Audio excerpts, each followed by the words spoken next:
Star Wars Crimson Empire is an interesting angle of the Star Wars universe that follows Palpatine's Crimson Guards vying for control of a piece of the Empire following its collapse at the end of Return of the Jedi.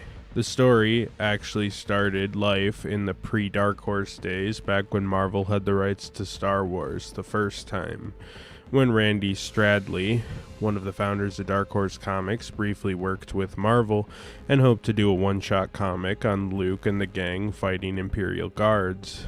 Helping run Dark Horse Comics and acquiring the rights to Star Wars later on, he chose to expand his idea into a miniseries before expanding the miniseries into a whole trilogy of miniseries. There was a time when Randy was an architect on Star Wars comics, writing them from the 1980s till the 2010s. The series also had help from the founder of Dark Horse Comics, Mike Richardson, who worked on the Crimson Empire trilogy and a number of other film adaptation comics throughout the years. The story takes place in 11 ABY, several years after the fall of the Empire, and follows Kir Kanos, who is being hunted by remnants of the Empire. Kanos recalls his time as an Imperial, being recruited by the Emperor to be part of the Imperial Guard, with his old comrade, Karnor Jax, both making it into the Guard despite the brutal system of picking these elite bodyguards. Kanos is left to trail of bodies in his wake as he runs with Colonel Shev, the leader of the planet Phadia, who is tracking him and investigating these killings. Eventually, his exploits catch the attention of local ruler Karnor Jax, his old comrade, who, much like him, did horrible things to find his place next to the Emperor, and in this case, Jax is now a warlord. Shev finds a group of rebels trying to overthrow him, but Kanos starts helping them, killing legions of Shev's dudes. Eventually having enough, Jax tries recruiting Kanos with a bloody hand-to-hand battle, Jax showing his former ally his new dark side powers he began developing. Kanos is almost defeated, but clutches a victory, with his rebel pals telling him to spare Jax as he could give them information to wipe out the Empire once and for all. Kanos ultimately kills him in anger, vowing that he would kill the rest of the Imperial Council and bring an end to the reign of the Empire.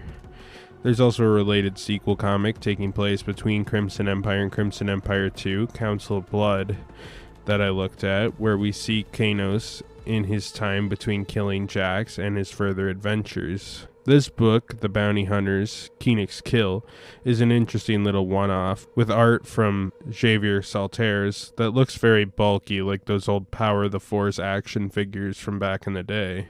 Kir Kanos, aka Koenig's Kill, is more or less a man scorned. He lost his purpose for being, which was to defend the Emperor, following the destruction of the second Death Star, and his enemy, / former ally, Karnor Jax, took control of that empire.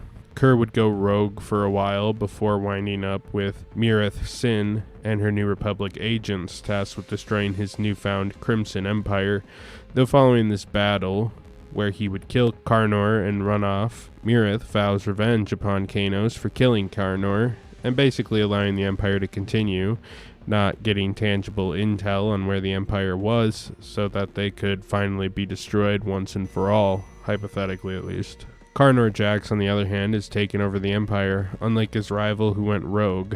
And Jax is also notable as not only being a warlord who took up Palpatine's seat on the Imperial throne, but also having started training as a Dark Jedi, then later as a Sith.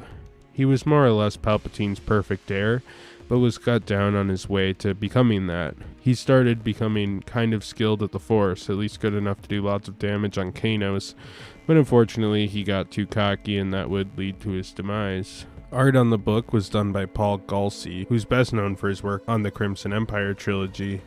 The art in this book is pretty cool. It's not perfect, it kind of looks like your standard 90s action book, but it has some rough edges.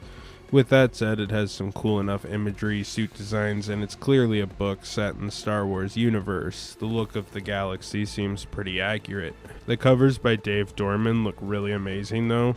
He does these wonderful painted covers that I think look amazing, and you can see his footprints all over the Dark Horse Comics era of Star Wars comics, from Dark Empire to Darth Maul Death Sentence. This book is sort of hard to talk about at length since it's really just an action revenge comic that's fairly short, but I will say the final battle was pretty cool, and I think getting an expansion of these Imperial Guards and their drama was pretty fun. Imperial Guards to this day don't have a ton of expansion. They were just cool looking dudes who stood there in the movie.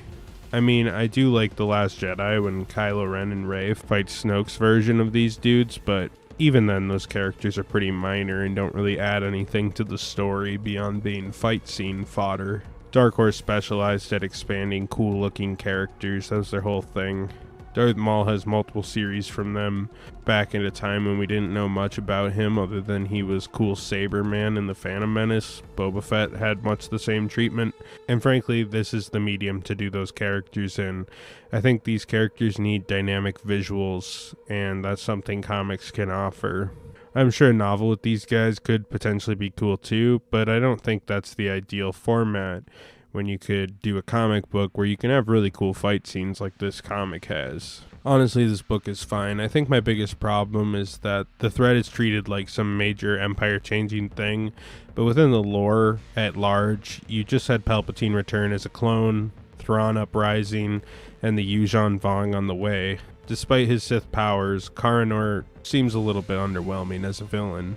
Add in the art, that's just fine, and it kind of rounds out to being a bit underwhelming and not incredibly memorable. Crimson Empire would eventually continue with a sequel comic, Crimson Empire 2 in 1999, which would expand the lore of both Kanos and Karnor Jax, and further, a third installment would wrap up the little trilogy from this little corner in the Star Wars universe. Anyhow, that was Crimson Empire. We'll look into the other two installments eventually. Thanks, and watch my other Star Wars videos. The playlist is going to come up on the end screen now.